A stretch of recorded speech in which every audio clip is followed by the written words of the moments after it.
And still on health, doctors at the Komfanoche Teaching Hospital say more lives continue to be saved since the maternity and mother and baby unit of the hospital was commissioned.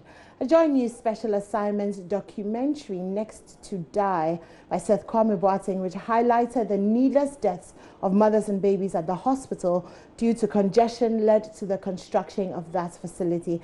Well, Seth returned to the facility to assess the impact and has come through with this report.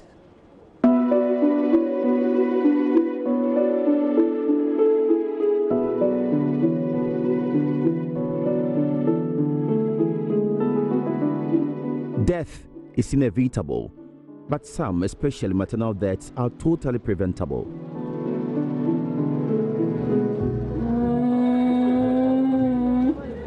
So 2 years ago at the Komfanoche Teaching Hospital, it was the norm for a woman to die at the point of delivery. In 2012, we had 152 deaths. Mothers. 2013, 126. 2014, 108. 2015, 102. And last year was 91. So you see that the trend shows there's a gradual decrease in the number of mothers who are dying as a result of pregnancy, labor and delivery. The reason? Congestion. Because they were in the queue for long, some of them even delivered on the floor at the blind side of doctors and midwives. And then we had complications like ruptured uterus, because it's like unsupervised labor. And these are the challenges. That's not all. With only one functioning theater as at February 2017, pregnant women in need of urgent cesarean sections were forced to join the queue. This place is very busy. At times we can have like 10, 12 cases waiting to be done. Waiting? Yes, waiting. Meaning they're in a queue? Yes, they are in a queue. So we sort them out. So we do the more urgent one first.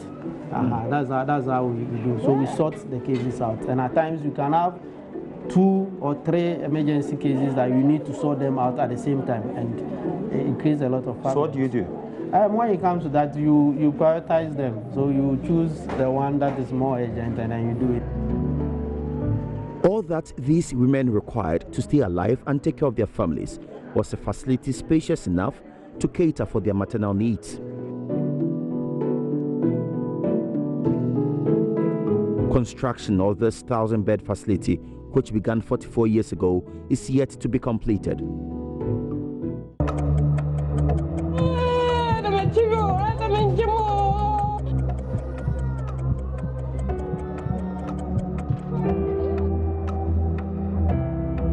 I'm appealing to all Ghanaians. This is a very serious matter. Live on the JoyNews channel on Multi TV, Joy FM, Love FM, and Insura FM. Save them now. A quick intervention from the First Lady Rebecca Kufuado and the Multimedia Group Limited, as well as members of the society, saw the construction of this ultra-modern maternity and mother and baby unit in a record time of 6 months.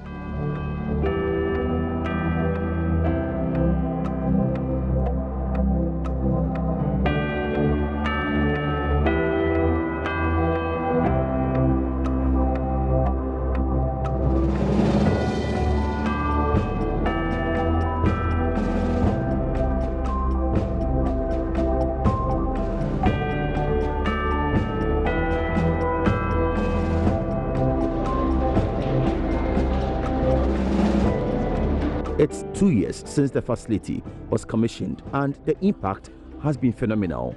As head of department at the hospital's obstetrics and gynecology unit, Dr. Gerard Uso-Subontin reviews. Previously, we had what we call the first stage of labor area. We had 8 beds, and now we have 17. So there's enough space that when women come in labor, we can be seen quickly. They don't have to queue.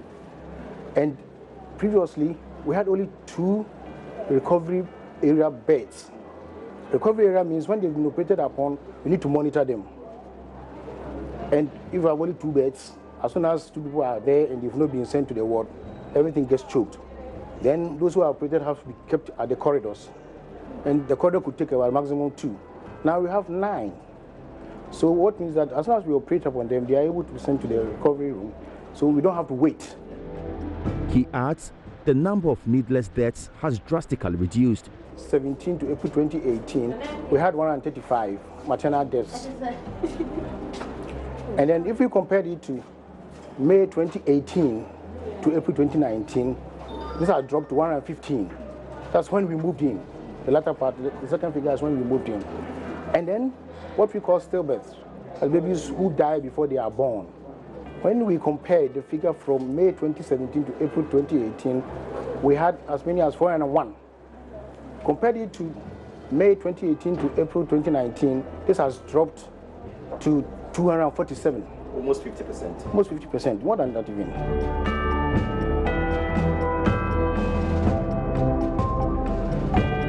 The 9 birthing beds fixed in 9 different cubicles in the maternity ward of this facility have totally resolved the congestion.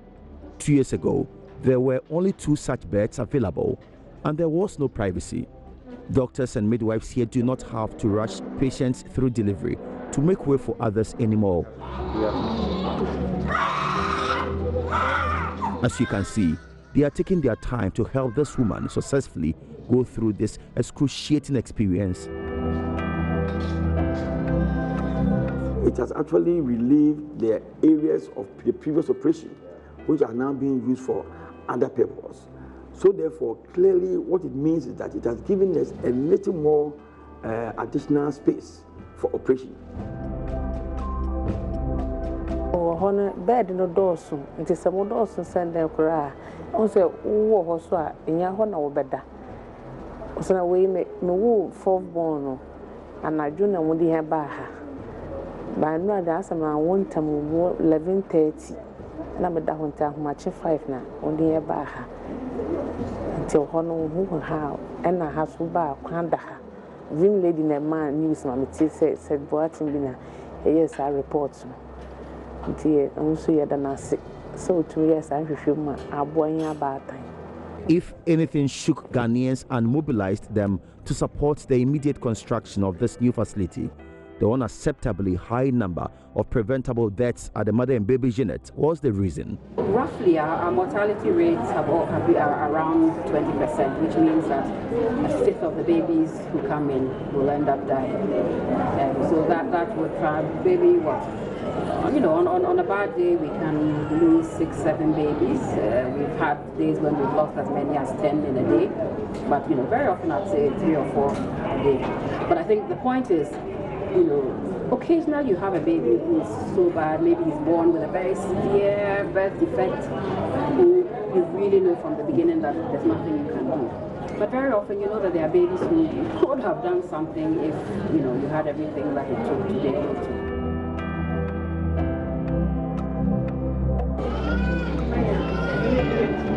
And the main cause of this was cross-infection resulting from babies sharing cots and incubators. It was an extremely worrying situation, as this nurse Amatu Kudus Oman narrates. So there were times you wondered, like, if a mother should come and then you see all of these babies, how do you know which of these babies is yours, right? So they are tagged, all right, but anything can happen. They're all huddled in one cot. Our infections rate were skyrocketing. We saw all of that. And then there were times whenever we came to work, a lot of times we don't have equipment, our space, the whole place is congested. We don't have equipment. We needed staff as well. So they changed from the old place to this new place. Dr. Chikua Planjuro and her team launched Operation One Baby One Cot, but they faced a challenge with space to fix these cots. They therefore desperately needed this new facility to turn things around. And they have. Now, there are about 120 cots and about 20 incubators. We don't have babies sharing cots, we don't have babies sharing incubators. If you see an incubator with 2 babies in it, then they are twins, or, then they are twins. But we no longer have, even though sometimes we've come close to it, because sometimes there were just so many babies coming, and we felt we just didn't know where to put the new baby, and then somebody will say, let's share.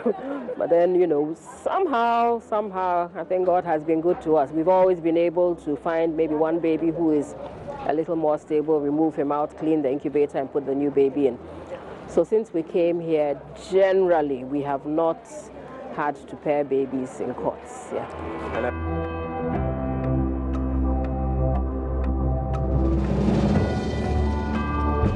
One of the things that we really worked on when we were moving here was training of staff in just infection prevention. And the key thing was hand hygiene. I think one huge improvement that this building also has over the other one, which we didn't focus on so much, was the issue of sinks, that there's so many sinks here. And so it made hand washing much better. I think more people were washing their hands, and because it's one thing to have to, but even if the baby is in a cot by himself and then you touch him and then you go and touch another baby, then we transmit the infection. So that has been a challenge, and that is attitudinal. I think, you know, as new staff come in, sometimes, you know, we have to keep on training and training and training. Sometimes we have students and all that. So we are still working very, very hard to keep people washing their hands so that we do not become the source of transmitting infections to babies. So I think that has also improved significantly, but we still have a lot of work to do. But how has this impacted on the mortality rate in this unit? That was the question I put to the head of the mother and baby unit, Dr. Jikwa Planjuru. Just looking back over the years, I mean, there were times when we were having deaths as high as, you know, 20%, a fifth of our babies, even as high as 25%. I think before we moved here, our death rates were probably in the area of 15. When we moved down here, we were able to come down as low as 11%. And yes, so I think there has been an improvement in mortality, but it hasn't always been consistent. As I said, there have been some months when we look back and we think, God, what happened this month? And then we have to go back and see what went wrong, put things in place. Yeah, so in general, I think that the trend has been an improvement. The babies are not the only beneficiaries. Hitherto, nursing mothers had no option but to sit on benches and stools to breastfeed them. This state-of-the-art reclining chairs are providing them the comfort they need. Doctors and nurses here heave a sigh of relief as the current situation provides them with more space to operate. We had about 3 wards, so we could have, let's say, more than 100 babies. So a ward was taking nothing less than 30. And then you could have like 4 nurses or 3 nurses attending to all of those babies huddled in one area. So when you are planning out your work, it makes it a lot more difficult, right? But then here we have 8 units, so they are spaced out, and there are nurses in all of those 8 units. The Konfonochi Teaching Hospital first initiated Pediatric Intensive Care Unit in Ghana in 2015. Until this new facility, which comes with a much bigger Pediatric Intensive Care Unit, was established, they could admit only 4 babies in need of intensive care at a time. That has also changed now and saved many babies, as the head of PICU, Dr. John Adebiapia, narrates. We were almost always full, and patients were waiting in queue. So meaning that when it comes to access, we didn't have access for those who were waiting. Almost twice as many as patients who were seen were not getting anywhere to be cared for. So we have been upgraded up to 11 beds. Yes, we have an isolation room actually. So that's where we have moved to. So moving from 4 to 11 definitely has made a lot of difference in terms of rooms and access to us. Chief Executive of the hospital, Dr. Ohineba Damso, says all these have highly improved the image of the Konfonochi Teaching Hospital in the past 2 years. I mean, this new facility is state-of-the-art in terms of the equipment that we are actually working with. It has actually boosted the image of the hospital because in terms of delivery of the service, the quality is much higher than before. And therefore, for those who patronize the services there, the mothers, even fathers who come to accompany their wives, they are all very, appreciative of the improvement of the services and the serene environment that they come into. But not all the problems have been resolved 2 years since we told the story. Mothers with their newborn babies on admission still have serious concerns. We had various promises from various people, but none of them actually materialized. So where the mothers sleep is still a huge problem. So basically they don't have anywhere to sleep. They can't go and sleep up at old MBU. We have been forced to use half of that place for our preterm babies. But basically it's the same, it's just an open space. They sleep on the floor. If you walk around this building, you'll see some of them sleeping in the corridors. Right now the weather is really cold. I can imagine they must be having it really tough. Some of them, a few who are a little bit well off have cars and they park their cars back there and sleep in it. But most of them are just sleeping rough. Some of them get space up there. Some of them sleep under the block behind us. Some of them sleep around here. And as you can see, some of them just stand around until it's time to go back in and breastfeed their baby. So the mothers, I think that by and large, I wouldn't say we've fully sorted out the babies. There's still a lot to be done. But for the mothers, I don't think anything has changed. It's still very, very, very hard for them. And these are women who have just had babies. So you can imagine, the problems that they face. So that's still a big problem. They continue to sleep on the bare floors in those 2 small rooms I found them 2 years ago. They still don't have places of convenience or bathrooms to take a shower. In fact, they tell me they are worse off. We the mothers, we don't have the proper place to sleep.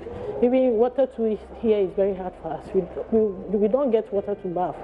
Even toilet facility too is our problem here. We are facing a lot of challenges here, which is not helping the mothers. Unless you go to the emergency side to pay before you can ease yourself. Meanwhile, we have toilet facilities for patients here, but they don't allow us to visit it. Why? It's always closed. When you demand for the key, they say they won't give it to you. So we are facing a lot of problems here. You need to fix them. You need to fix all these problems for us because it's not easy. It's not easy.